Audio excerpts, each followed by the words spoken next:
Melody Prima menyesal nikah muda. Berita seleb terkini, Melody Prima menyesal nikah di usia 21 tahun yang menurutnya masih terlalu muda.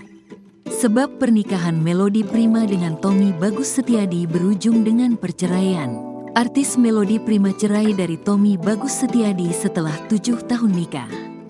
Setelah setahun berpisah, Melody Prima mengakui kesalahannya menikah muda. Melody Prima menyebut pada saat itu dirinya belum banyak membawa bekal dan persiapan untuk berumah tangga.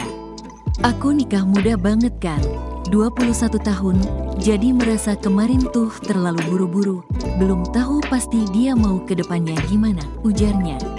Pernikahannya dengan Tommy Bagus berjalan hingga 7 tahun. Dari pengalamannya itu, Melody terus belajar untuk lebih baik dalam melangkah ke jenjang serius. Ia mengatakan akan menikah lagi di kemudian hari.